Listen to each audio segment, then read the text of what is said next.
Hey there, it's Lauren, aka the Soap Witch, owner of Soap Witch Crafts, and welcome to another edition of In the Making. So, in this edition, I will be making a brand new soap called Impudent Attitude that is scented with lavender and lemon, but I call it lemonade because the mixture actually smells like lemonade to me. So, here you see me already beginning my process. I measured out my water. I always weigh it on the scale because they say that's the most accurate way in grams. So I weigh out the water, and then I weigh out the lye, and then I mix the two together. I know, a novelty, right? Integral part of the soap making process. So I stir it all in. You always pour the lye into the water, never the other way around, or apparently explosive things can happen. I've never tested this out myself. I'd rather be safe than sorry, but that's what the people say. So anyway, you stir it. It gets very hot to temperatures upwards of 200 degrees. So because of the fumes and it gets so hot, you always want to wear a respirator. It's actually the same one I use when I make my resin creations. So I also add just regular white sugar and sodium lactate, which is like liquid salt, to my lye mixture. It helps the soap remain the soap batter remain fluid after the cook. Also, the sugar helps create additional bubbles for lather, because who doesn't like that nice bubbly soap? And then the salt the sodium lactate makes for a harder, longer lasting. Oh my God, I can't talk. Here we go again. Longer lasting bar. All right. So as you see, I dumped the lye solution into the oils that had been preheated. And now I am stick blending to trace. And stick blending to trace is really just getting it to a thick sort of pudding-like consistency. And then once I get it there, I throw the top on and I wait for it to volcano. So exciting. What that means is just it starts to sort of rise up, probably from the heat and the pressure. And if you just let it, it will actually like flow out of the pot like lava. Ask me how I know. Anywho, so usually while I'm in between waiting for lava volcano stages, I will add my colorants to my pre-measured, well, it's really just oils I reserved from the recipe. I will add my colorants to those while it's waiting, because I like to have everything already pre-measured and done by the time the soap is ready, so that it's not just sitting around cooling off unnecessarily while I add these things. My concern is that I don't want it to get too cool after the cook, because I'm afraid it'll start getting too firm for me to do like the fun swirls and such. So somewhat of a method to my madness. Maybe I'm just crazy, I don't know. Anyway, so after I get all my colors mixed in, then usually it's time to check the pot again and do a little stirring. And then I also like to measure out my fragrances. So yes, time to stir. And then did y'all notice that color and I just was stirring in? It almost looks blue, but it's purplish. It's a deep purple. I was noticing that when I did it this time, when I was using it this time. I actually used that same color purple in a lip gloss. I actually used the pink one in a lip gloss too, with some glitter. You know how I love glitter. So here I am mixing the fragrances together. So this is lemon essential oil and lavender essential oil. And I'm really thinking about getting some bigger cups, because I mean, it's getting right to the tippity top there, and sometimes it makes me nervous.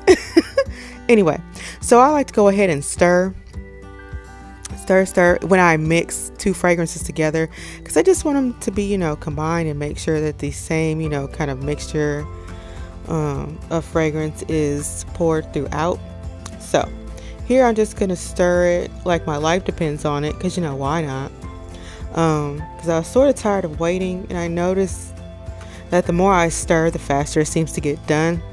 And you'll notice that I sometimes switch from hand to hand. That's because it's 10 pounds of soap, and my arm gets really tired.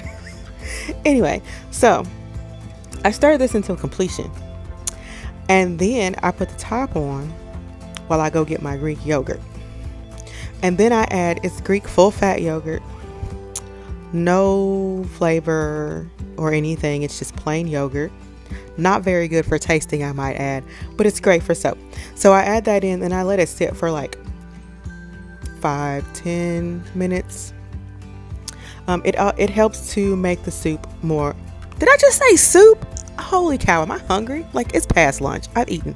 Anyway, it helps to make the soap more fluid and just wonderful and delicious. So I add the Greek yogurt and then I stir it to death. And then again with the waiting of like 5 to 10 minutes. And then usually after that, it's time to add the fragrance. So I see when it's time to add the fragrance.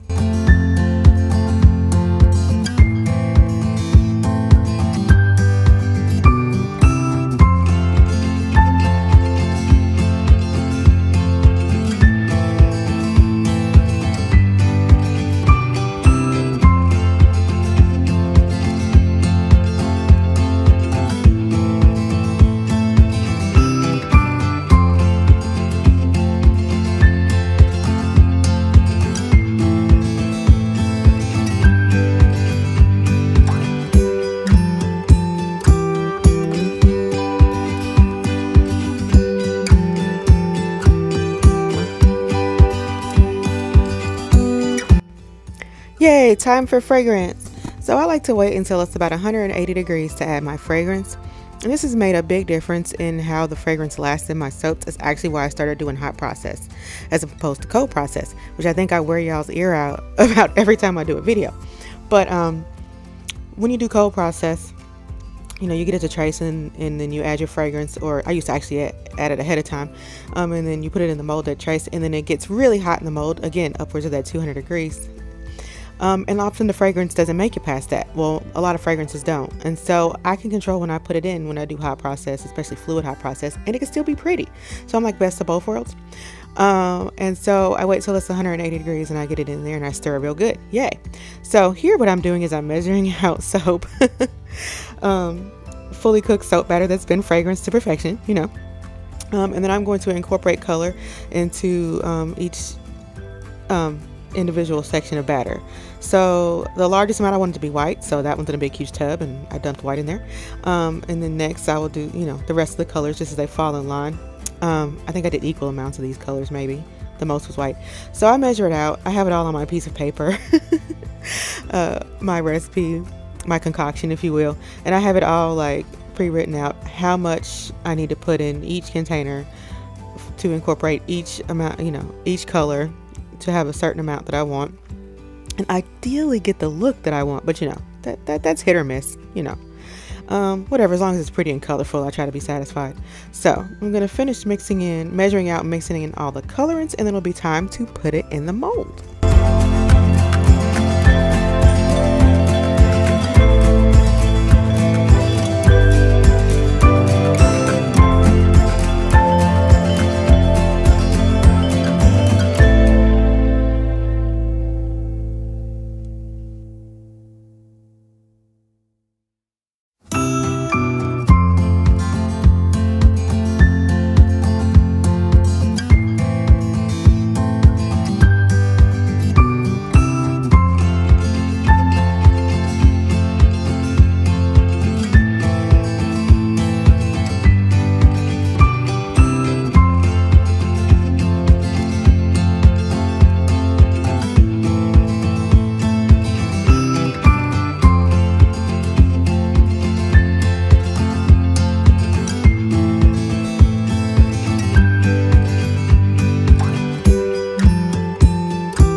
Alrighty then, and now all the colors are mixed, and now it's time to put them in the mold. So these are my wonderful molds that I got.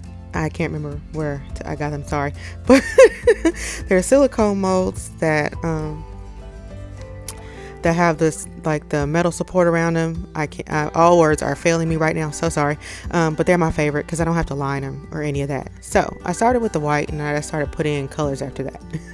There usually isn't much rhyme or reason to what order I put the colors in when I'm pouring them in the mold. I like to try to at least put contrasting colors next to each other, just because for some reason in my mind I feel like it'll have a better effect, but I can't really say if that's true or not. That's just me being me. So I pour all of the colors in. I try to just layer them in to give them some kind of depth, you know. Hopefully it looks interesting by the time it's time for the cut. And I like to make sure I get every drop of soap in there that's possible. Don't want to leave much behind. And I eyeball it to make sure that each mold has about the same amount of soap in it, because I would totally hate for one mold to have, you know, a lot more soap than the others, because that would make for uneven bars, and that would really bug me. So then, am I almost done here? This is taking me forever, and I sped this up. It about takes this much longer to actually do it. So you're welcome. Anyway, earlier I was feeling like the yellow kind of looked like mustard. Anyway, I know, random. So now that I've tried to make sure it was all balanced, I usually kind of bang the molds onto the table at some point just to make sure it's all like, you know, just kind of sunken down as much as possible and gel together.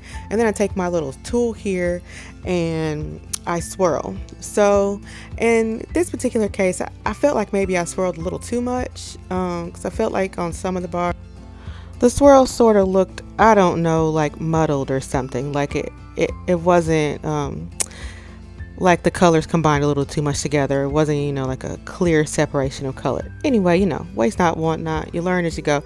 So next time I just won't I won't mix as much when I'm doing the swirls.